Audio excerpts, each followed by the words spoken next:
बामसेफ जिसकी स्थापना मान्यवर कांशीराम ने की थी, एक सामाजिक आंदोलन, एक ऐसा आंदोलन शुरू हुआ जो समाज में जो वंचित तबके के लोग थे, शोषित तबके के लोग थे, उनको एक प्लेटफॉर्म पे लाया और उसको नाम दिया बहुजन। बहुजन जिसमें एससी, एसटी, ओबीसी, माइनॉरिटी और महिलाओं की भागीदारी थी। बामसेफ कितना आगे बढ़ा है, उसकी विचारधारा कितनी आगे बढ़ी है और राजनीतिक रूप से, सामाजिक रूप से वो कितना मजबूत कर पाया अपने लोगों को, इस पर बात करेंगे। मेरे साथ जेपी हैं, राष्ट्रीय उपाध्यक्ष हैं बामसेफ के। इनके जो प्रेसिडेंट है वो बावन मिश्राम है। चूँकि बामसेफ में भी कई धाराएं हैं, अच्छी बात है, मेरा उससे सरोकार नहीं है। मैं ये जानना चाहूँगा कि आखिर बामसेफ किस तरह से काम कर रहा है और उसका कितना इम्पैक्ट हो रहा है। जेपी साहब बताइए कि बामसेफ की उम्र भी लंबी हो गई, कई टुकड़े भी हुए, फिलहाल क्या स्थिति है? क्या बामसेफ जो बहुजन समाज मूल निवासी का जो कॉन्सेप्ट था, क्या उसको एससी और एसटी समाज को छोड़ दीजिए, अगर ओबीसी समाज की बात करें तो उसमें कितना पहुंचा पाया है?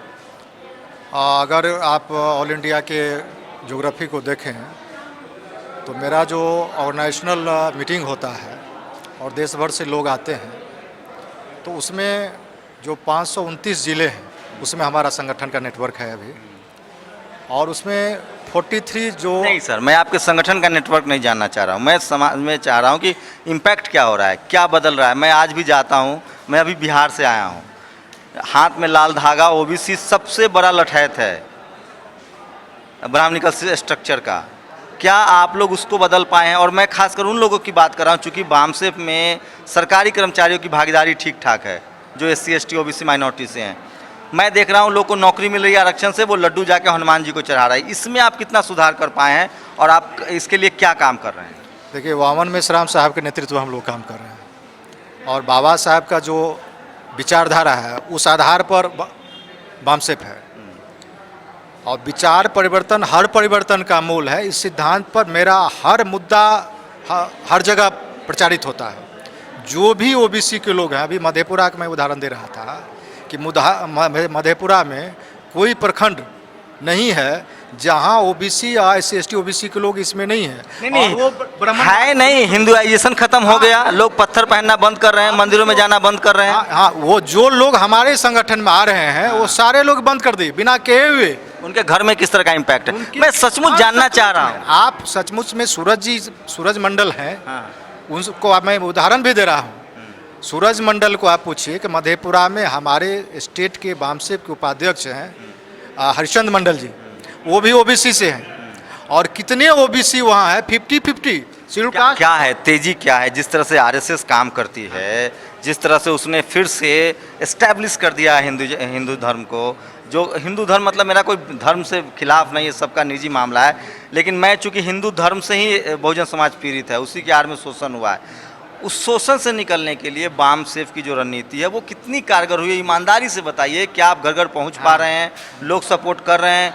क्या लोग बुद्धिज़्म की तरफ बढ़ रहे हैं? अगर बुद्धिज़्म की तरफ नहीं भी बढ़ रहे हैं तो क्या वो मंदिर में चढ़ावा बंद कर रहे हैं, वो शोषण के खिलाफ आवाज़ उठाने लगे हैं? वोट में तो वो तब्दील होता अभी दिख नहीं रहा है। नहीं, ये जो आपके सवाल में ही जवाब है। ये बुद्धिज़्म अगर हो जाता है, विचार अगर बौद्ध में हो गया, अब विचार में परिवर्तन नहीं हुआ तो बौद्ध में होने से कोई मीनिंग नहीं है।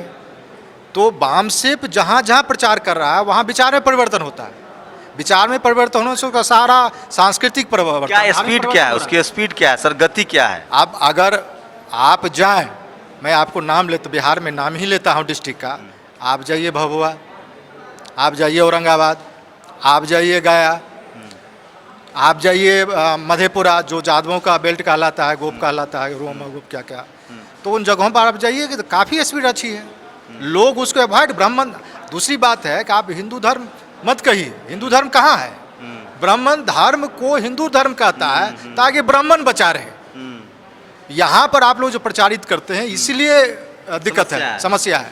आप एक बात और बताइए सर कि मैं खुद, मेरे घर वाले हैं जो पूजा पाठ कर लेते हैं, तो इस तरह महिलाओं को लेकर क्या रणनीति है? क्योंकि बामसेफ में पुरुषों की भागीदारी मुझे दिखती है, सबसे ज़्यादा जो ब्राह्मणिकल स्ट्रक्चर है उसको जो कैरी फॉरवर्ड करती हैं वो महिलाएं करती हैं।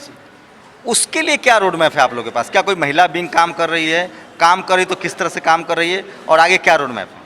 देखिए, महिला का ऑर्गेनाइजेशन जो अभी है, मेरा चौथा राष्ट्रीय अधिवेशन अभी नागपुर में हो रहा है 20 तारीख को जी।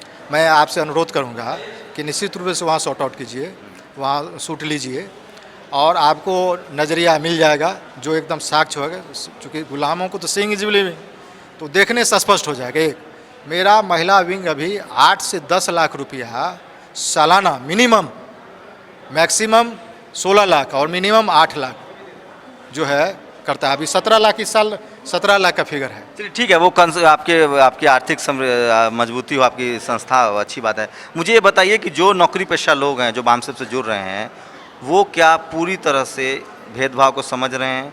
क्या वो पूरी तरह से जो भेदभाव है उसका तरीका महीन हो गया? अब यूनिवर्सिटीज़ में, ब्यूरोक्रेसी में, जुडिशियरी में, मीडिया में, अब गांव में कोई भेदभाव नहीं होता है, गांव में सबकी औकात एक जैसी है। शहरों में जो भेदभाव शिफ्ट हुआ है, जो एक्सप्लॉइटेशन शिफ्ट हुआ है, जो पावर सेंटर्स पर शिफ्ट हुआ है, उसको लेकर आप लोग के क्या रोड मैप है? क्योंकि आप सब लोग पढ़े लिखे हैं, प्राइवेट सेक्टर में, कॉर्पोरेट सेक्टर में, पब्लिक सेक्टर में जॉब कर रहे हैं, तो उसके लेकर क्या गति है और बामसेफ कितना सफल होता दिख रहा है? उसमें जो बामसेफ का जो पॉलिसी है, उस पॉलिसी के विरुद्ध में जो तथाकथित SC ST के नेता कहलाता है वो काम कर रहा है, खास करके एम्प्लॉइज। कैसे काम करता है मैंने मन से भी बताया।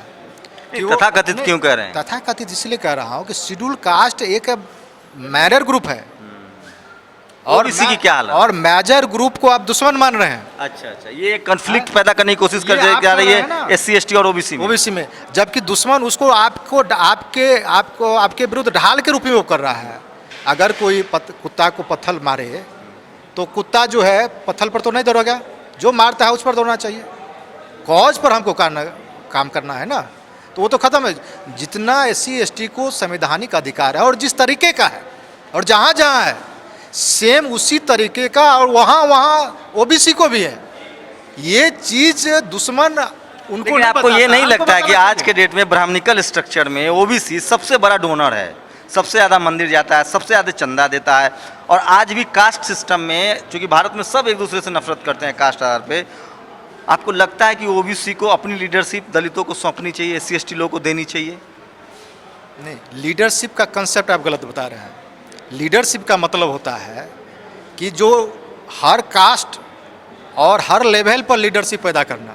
सिमिलर आज वामन मेश्राम चाहता है कि हर कास्ट में एक वामन मेश्राम पैदा लो, क्योंकि किसी को जगा करके उसको एक्सप्लॉइटेशन आप नहीं कर सकते हैं किसी को। देखिए, बामसेफ को लेकर मैं बहुत ज़्यादा पॉजिटिव अप्रोच रखता हूं, क्योंकि इस देश में मान्यवर कांशीराम ने कई अपने साथियों के साथ, खपाटे साहब थे, तो इन लोगों ने बामसेफ की स्थापना की। और इस देश में जब कहीं से कोई उम्मीद की किरण नहीं थी, बाबा साहब के परिनिर्वाण के बाद जब एक मोटी परत जम गई थी इस पूरे सामाजिक आंदोलन पर, कांशीराम आते हैं, बामसेफ की स्थापना करते हैं। वो बामसेफ काम कर रहा है, लेकिन ज़रूरत है कि इस बामसेफ को आप जानिए, समझिए, उनसे बात कीजिए। मैं जितना जानने समझने लगा हूँ, बामसेफ धरातल पे जाके काम कर रहा है, और जो भी थोड़ा बहुत सामाजिक बदलाव हो रहा है वो बामसेफ की वजह से हो रहा है। इसलिए मैं कुछ सख्त सवाल पूछ रहा था, ताकि ये मैसेज जाए कि आखिर आपका संगठन क्या कर रहा है और उस संगठन की कितनी ज़रूरत है। क्योंकि मुझे उम्मीद है कि बामसेफ जैसे संगठन अगर तेज़ी से काम करे तो वो देश की मजबूती के लिए बहुत ज़रूरी है, जहाँ जो डपोर संघी लोग हैं उनसे छुटकारा मिले, पाखंड से छुटकारा मिले, समाज जो कॉन्स्टिट्यूशनल राइट्स है उसके तरफ आगे बढ़े, वैज्ञानिक सोच की तरफ आगे बढ़े। इसलिए बहुत ज़रूरी है कि बामसेफ जैसे संगठन जो है उसका उदय हो, वो तेज़ी से काम करे। और ये देश के लिए बहुत ज़रूरी है, एक समाज के लिए ज़रूरी है, इक्वालिटी, फ्रेटर्निटी के लिए ज़रूरी है, और सबसे ज़्यादा ज़रूरी डेमोक्रेसी तभी सुरक्षित रहेगी जब आप इस तरह के जो कर्मकांड हैं उससे निकलेंगे, वैज्ञानिक सोच की तरफ बढ़ेंगे और आप अपने संविधान को इम्प्लीमेंट करवाएंगे और उसके हिसाब से चलेंगे। कैमरामैन तारा दत्त के साथ शंभू कुमार सिंह, नेशनल दस्तक, दिल्ली।